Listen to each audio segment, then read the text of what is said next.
তো সবাই আবার মালপত্র গাড়ি থেকে নামাচ্ছে। তখনই সুনেনা ওর মেয়েকে নিয়ে এখানে আসে। মনে আছে, ক্লু দিয়ে কিন্তু অনেক আগেই রেখেছিলাম। আঙ্কেল বুঝতে পারছিলেন না হঠাৎ করে সুনেনা এখানে আসলো কেন। নিশ্চয়ই এর পেছনে কোনো বড়সড় মতলব লুকিয়ে আছে। যাই হোক, এই সম্পর্কে আমরা একটু পরেই বিস্তারিত জানবো। দাদি তো অনেক খুশি, সুনেনাকে জড়িয়ে ধরেন। সেই কবে জানি দেখা হয়েছিল, ঠিক ভালো করে মনেও করতে পারছেন না। এদিকে টনি সবার চোখে এতটাই নিচু হয়ে যায়, মন খারাপ করে থানায় বসে আছে। পুলিশ ওকে বলে মিথ্যা বলা পাপ, এটা 1000 বার লিখার জন্য। টনি হয়তো নিজের দিক থেকে ঠিক ছিল, যেটা হয়েছে এটা তো আর ইচ্ছে করে করেনি। তবে এটা কে কাকে বোঝায়? কথা বাড়ালে পুলিশ ওকে 10,000 বার মিথ্যা কথা বলা পাপ লিখতে বলে।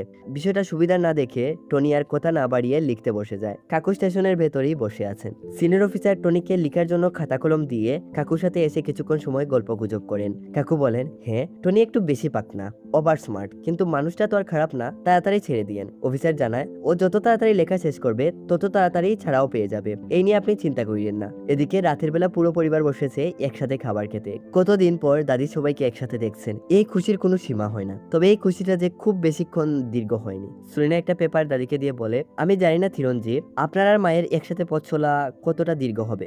ভবিষ্যতে আপনাদের মধ্যে যে কোনো ঝগড়া ঝামেলা হবে না তারও তো কোনো গ্যারান্টি নেই। দাদি বুঝতে পারছিলেন না সুরিনা আসলে বলতে কি যাচ্ছে। সুরিনা তখন জানায়, আমাদের পুরো প্রপার্টির সব মিলিয়ে এর দাম গিয়ে দাঁড়ায় 8 কোটি টাকা।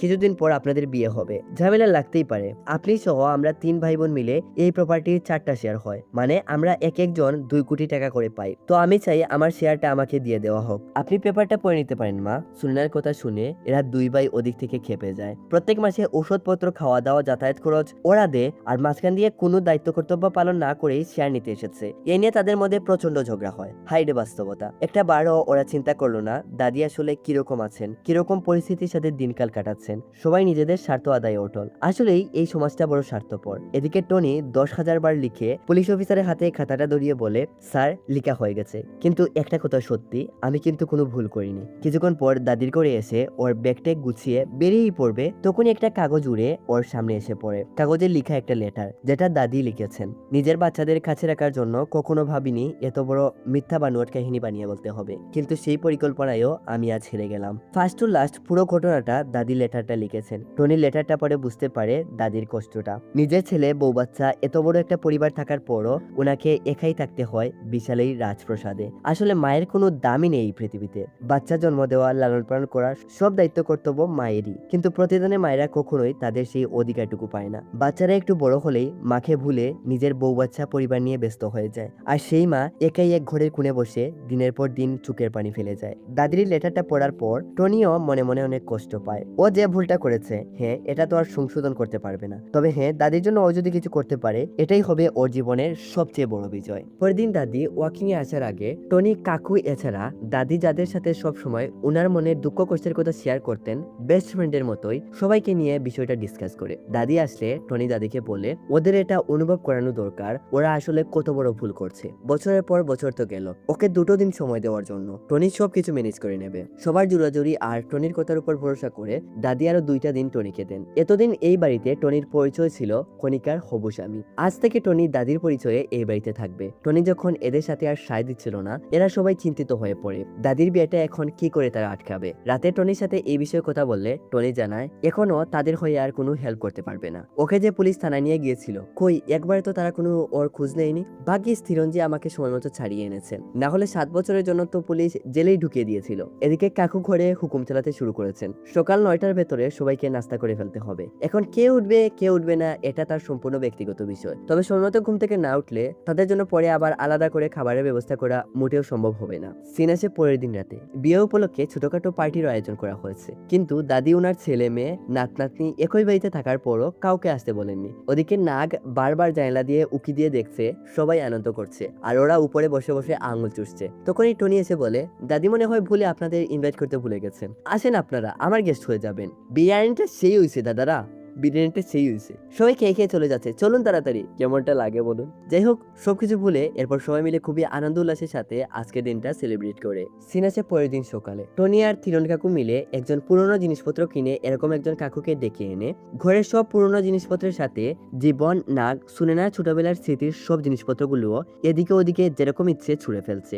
জীবনের ছোটবেলার ট্রফি, নাগের শোকের স্কেটিং শো, সুনেনার শোকের সোয়েটার, ওদের শোকের জিনিসগুলো টনি আর থিরন কাকু আবর্জনা বলে বাইরে ফেলে দিচ্ছেন, বিষয়টা তাদের কাছে খুব খারাপ লাগে। ওদিকে দাদিও আবার তাদের সাথে সায় দিচ্ছেন। ঝামেলাটা তখন দীর্ঘ হয়ে যায় যখন থিরন কাকু ওদের বাবার ছবিটাও আবর্জনা বলে লোকটাকে নামিয়ে ফেলতে বলেন। এরা তিনজন কাকু আর দাদির উপর এর জন্য ভীষণ রাগারাগি করে। একটু আগেই যে লোকটা 7,000 টাকা দিয়ে তাদের ঘরের জিনিসপত্র কিনে নিয়ে গেল, জিনিসপত্রগুলো এখানেই রেখে যাওয়ার কথা বললে লোকটা এবার তাদের কাছে 70,000 টাকা চায়। নাক যদিও রাগারাগি করে, শালার বেটা ফাইজলামি মারার জায়গা পাস না। যাই হোক, ছোটবেলার স্মৃতিগুলো নিজের কাছে জমিয়ে রাখতে 70,000 টাকা দিতেও জীবন দ্বিধাবোধ করে না। একটা কথা আপনাদের জানিয়ে রাখা উচিত, সুনেনার সাথে জীবন আর নাগের কোনো সম্পর্ক নেই। আসলে সুনেনা ওর পছন্দের মানুষের সাথে পালিয়ে গিয়ে বিয়ে করেছিল।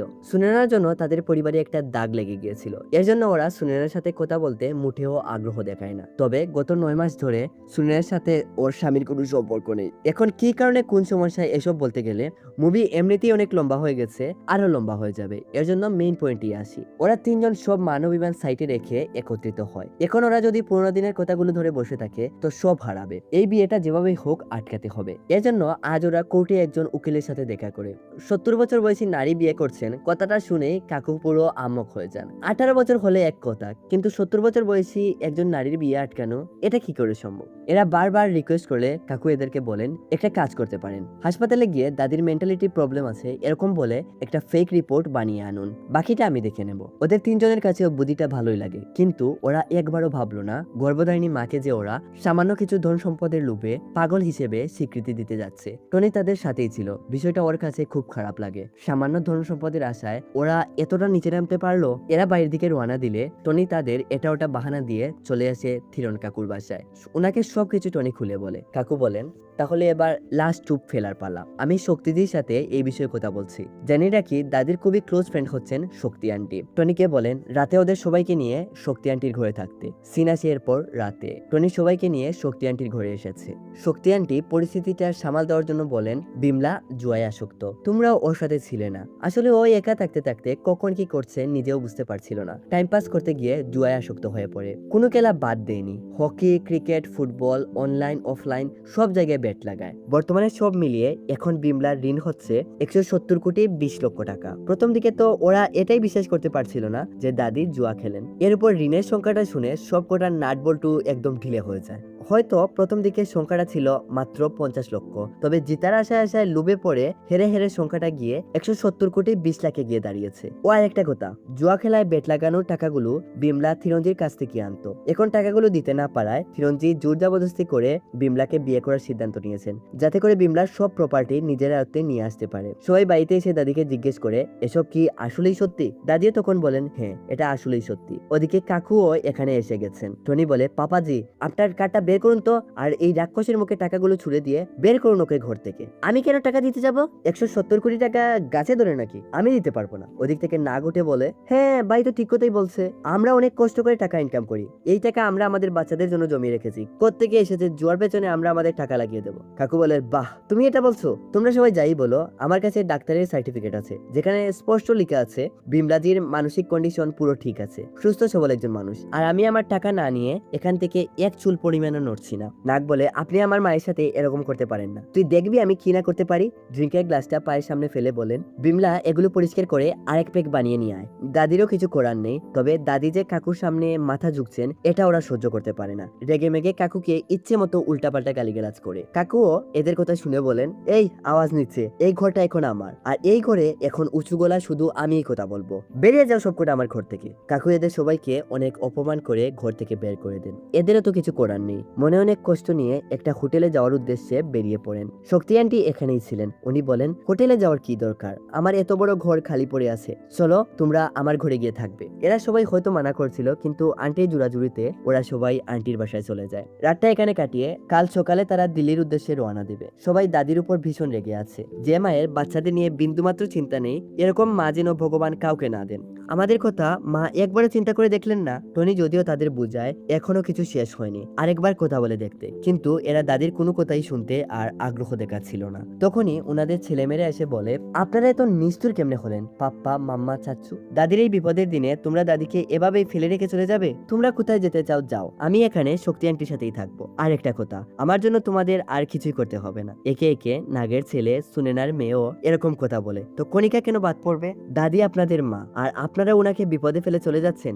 যে মা 10 মাস গর্ভে রেখে নিজের সমস্ত শখ ইচ্ছা বিসর্জন দিয়ে আপনাদের ভালোর কথা ভেবেছেন, ওনাকে এভাবে বিপদে ফেলে গেলে স্বয়ং ভগবানও আপনাদের মাফ করবেন না। তোমাদের সাথে থাকলে আমিও তোমাদের মতো হয়ে যাব। আমি আমার মাকে খুব ভালোবাসি। নিজেদের বাচ্চাদের মুখ থেকে এরকম কথা শুনে এদের পায়ের নিচ থেকে মাটি সরে যায়। আসলে ওরা করতেটা কি যাচ্ছিল, নিজেদের ভুল বুঝতে পেরে পরের দিন সকাল হতে না হতেই নিজেদের কাছে যা কিছু ছিল, টাকা পয়সা গয়না গাঠি জায়গা জমি সব বিক্রি করে কাকুর টাকা ফেরত দেওয়ার সিদ্ধান্ত নেয়। ধীরে ধীরে পরিকল্পনা সাজাচ্ছে সবাই মিলে কিভাবে কি করা যায়। ওদিকে তখনই শক্তি আন্টি এসে বলেন, নাগ জীবন তাড়াতাড়ি চলো, না হলে তোমাদের মাকে সারা জীবনের মতো হারিয়ে ফেলবে। ও থিরন দেবরাজন বিমলাকে সারা জীবনের জন্য কোথায় জানি নিয়ে যাচ্ছে। সবাই তাড়াহুড়ো করে আন্টিকে আটকানোর জন্য বেরিয়ে পড়ে, কিন্তু এতজন একসঙ্গে যায় কি করে? এর মধ্যে গাড়িও একটা, রাস্তাটাও যে অনেক লম্বা। তখনই এখানে টনির বাবা সহ টনির পরিবার এদিকেই যাচ্ছিলেন। টনিকে দেখে গাড়ি দাঁড় করান। আসলে ওনারা টনির কাছেই যাচ্ছিলেন। টনির কাছ থেকে দাদু সবকিছু জানার পর ওনার মনে হয় ওদের পাশে দাঁড়ানোটা তাদের এখন দরকার। তবে মাঝ রাস্তায়